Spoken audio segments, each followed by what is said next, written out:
ओम गजाननं भूतगणाधिसेवितं कवितजम्बूफलचारुभक्षणं उमासुतं शोकविनाशकारकं नमामि विघ्नेश्वरपादपङ्कजम्।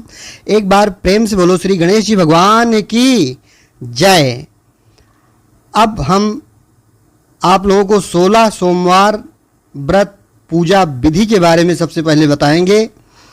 गाय के शुद्ध कच्चे दूध को शिवलिंग पर अर्पित करना चाहिए। यह करने से मनुष्य के तन, मन, धन से जुड़ी सारी परेशानियां खत्म हो जाती हैं। इसके बाद शिवलिंग पर शहद या गन्ने का रस चढ़ाएं। फिर कपूर, इत्र, पुष्प, धतूरे और भस्म से शिव जी का अभिषेक करके आरती करनी चाहिए। अपनी मनोकामना की पूर्ति के लिए हृदय से हमेशा प्रार्थना करना चाहिए। अगर इस व्रत में हम बात करें तो सफ़ेद रंग का बहुत महत्व होता है। व्रत वाले दिन सफ़ेद कपड़े पहनना चाहिए। शिवलिंग पर सफ़ेद पुष्प चढ़ाना चाहिए। ऐसा करने से कहा जाता है कि सभी मनोकामनाएं पूर्ण होती हैं। सोमवार के दिन शिव पूजा का विधान है।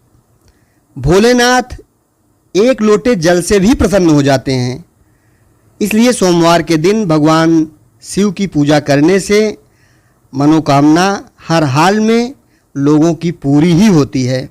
यदि भोलेनाथ की पूजा शिव मंत्र के साथ की जाए तो भाग्योदय के साथ साथ रोजगार, उन्नति और मनचाहे जीवन साथी पाने की संभावना बढ़ जाती है और मनोकामना शीघ्र ही पूर्ण हो जाती है। शिवलिंग पर जलाभिषेक के बाद गाय का दूध अर्पित करना चाहिए। इससे तन, मन और धन संबंधी समस्याएं दूर होती हैं।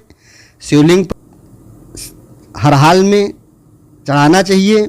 इससे आजीविका, नौकरी व व्यवसाय से संबंधित सभी परेशानियों से छुटकारा मिल जाता है। लाल चंदन लगाना चाहिए और भगवान भोलेनाथ के शिवलिंग का खूब अच्छा सा श्रृंगार करना चाहिए। माना जाता है कि शिवलिंग पर चंदन लगाने से जीवन में सुख शांति आती है। इन उपायों से यथाशक्ति गंध, अक्षत, फूल, नैवेद्य अर्पित करके तब भगवान शंकर की आरती उतारनी चाहिए। साथ ही शिवजी को अर्पित किए गए दूध, शहद को चरणामृत के रूप में ग्रहण करना चाहिए और चंदन लगाकर मनोकामना पूर्ति हेतु भोलेनाथ भगवान से करनी चाहिए। 16 सोमवार व्रत का संकल्प लेकर के तब व्रत का प्रारंभ करना चाहिए। विशेष इच्छा की पूर्ति के लिए भगवान भोलेनाथ से प्रार्थना करें और संकल्प के साथ ही व्रत की शुरुआत करना चाहिए। तो आइए अब हम 16 सोमवार की पौराणिक एवं प्रमाणिक व्रत कथा आप लोगों को सुनाते हैं। एक समय श्री महादेव जी पार्वती जी के साथ भ्रमण करते हुए मृत्युलोक में अमरावती नगरी में आए। वहाँ के राजा ने शिव मंदिर बनवाया था जो कि अत्यंत भव्य एवं रमणीक तथा मन को शांति पहुँचाने वाला था। भ्रमण करते समय शिव पार्वती भी वहाँ ठहर गए। पार्वती जी ने कहा, हे नाथ, आओ आज इसी स्थान पर चौसर पांसे खेलते हैं। खेल प्रारंभ हुआ। शिव जी कहने लगे, मैं जीतूंगा। इस प्रकार उनकी आपस में वार्तालाप होने लगी। उसी समय मंदिर का पुजारी पूजा करने आया। पार्वती जी ने पूछा, पुजारी जी बताइए जीत किसकी होगी? पुजारी बोला, इस खेल में महादेव जी के समान कोई दूसरा पारंगत नहीं हो सकता, इसलिए महादेव जी ही यह बाजी जीतेंगे। परंतु हुआ उल्टा। जीत गई पार्वती जी और भगवान शंकर जी की हार हुई। अतः पार्वती जी ने पुजारी को कोढ़ी होने का श्राप दे दिया कि तूने मिथ्या भाषण किया है। अब तो पुजारी कोढ़ी हो गया। शिव पार्वती जी दोनों वापस चले गए। कुछ समय के बाद अप्सराएं पूजा करने आई उसी मंदिर में। अप्सराओं ने पुजारी के उसके कोढ़ी होने का कारण पूछा। पुजारी ने सारी बातें अपनी कह बताई जो उसके साथ बीती थी। अप्सराएं कहने लगी, पुजारी जी आप 16 सोमवार का व्रत कर लें तो शिव जी प्रसन्न होकर आपका संकट दूर करेंगे। पुजारी जी ने अप्सराओं से व्रत की विधि पूछी। अप्सराओं ने व्रत करने और व्रत के उद्यापन करने की संपूर्ण विधि बता दी।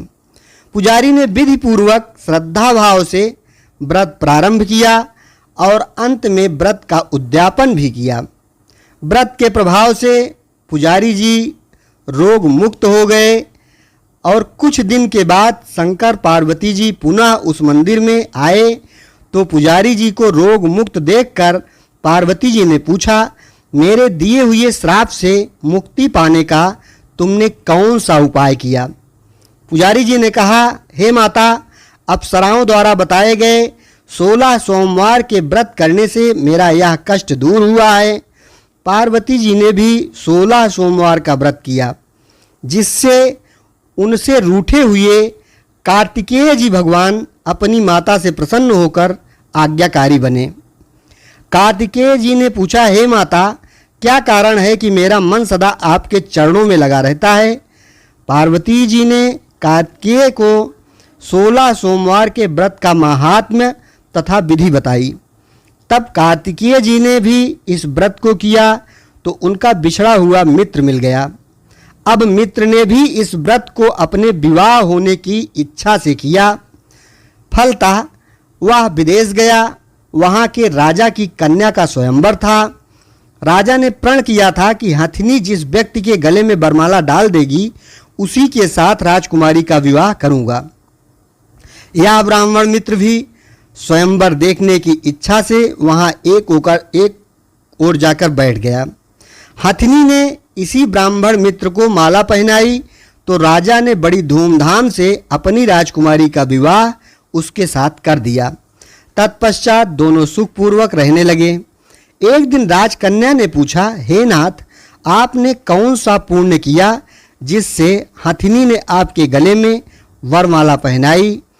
ब्राह्मण पति ने कहा, मैंने कार्तिकेय जी द्वारा बताए 16 सोमवार का व्रत विधि विधान पूर्वक श्रद्धा सहित भक्ति से किया, जिसके फल के कारण मुझे तुम्हारे जैसे सौभाग्यशाली पत्नी मिली। अब तो राजकन्या ने भी सत्यपुत्र प्राप्ति के लिए व्रत की शुरुआत किया और सर्वगुण संपन्न उन्हें प्राप्त हुआ। बड़े होकर पुत्र ने भी राज्य प्राप्ति की कामना से 16 सोमवार का व्रत किया। राजा के देवलोक होने पर इसी ब्राह्मण कुमार को राजगद्दी मिली। फिर भी वह इस व्रत को करता रहा। एक दिन उसने अपनी पत्नी से पूजा सामग्री शिवालय ले चलने को कहा, परंतु उसने पूजा सामग्री अपनी दासियों द्वारा भिजवा दिया। जब राजा ने पूजन समाप्त किया तो आकाशवाणी हुई कि हे राजा, तुम इस पत्नी को त्याग दो, नहीं तो राजपाट से हाथ धोना पड़ेगा।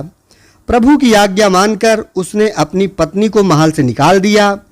तब वह अपने भाग्य को कोसती हुई एक बुढ़िया के पास गई और अपना दुखड़ा सुनाया तथा बुढ़िया को बताया, मैं पूजन सामग्री राजा के कहे अनुसार शिवालय में नहीं ले गई और राजा ने मुझे निकाल दिया। बुढ़िया ने कहा, तुझे तेरा काम करना पड़ेगा।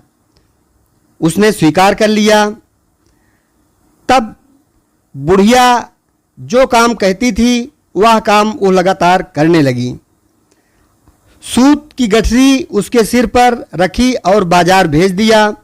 रास्ते में आंधी आई तो सिर पर रखी गठरी उड़ गई। बुढ़िया ने डांटकर उसे भगा दिया।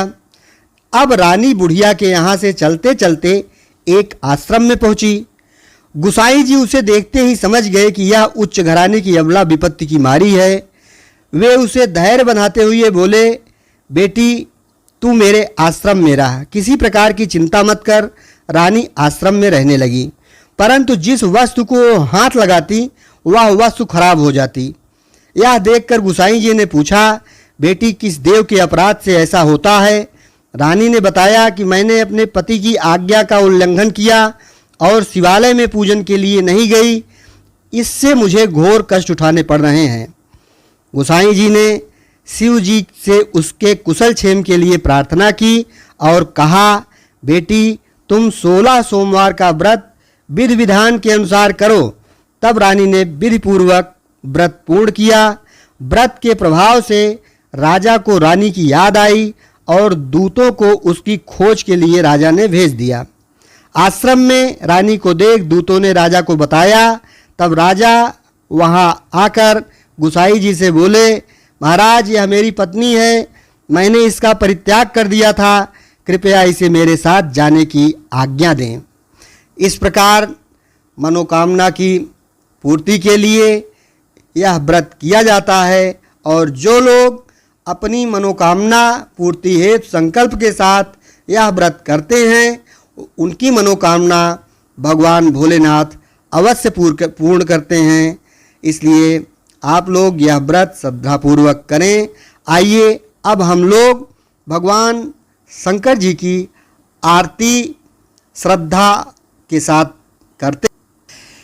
जय शिव ओंकारा, भज जय शिव ओंकारा, ब्रह्मा विष्णु सदाशिव अर्धांगी धारा। ओम जय शिव ओंकारा।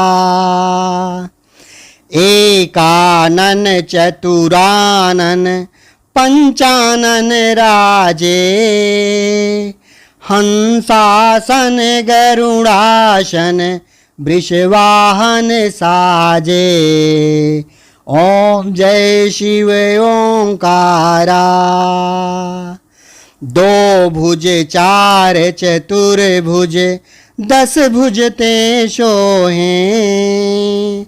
तीनों रूप निरखते त्रिभुवन जन मोहे।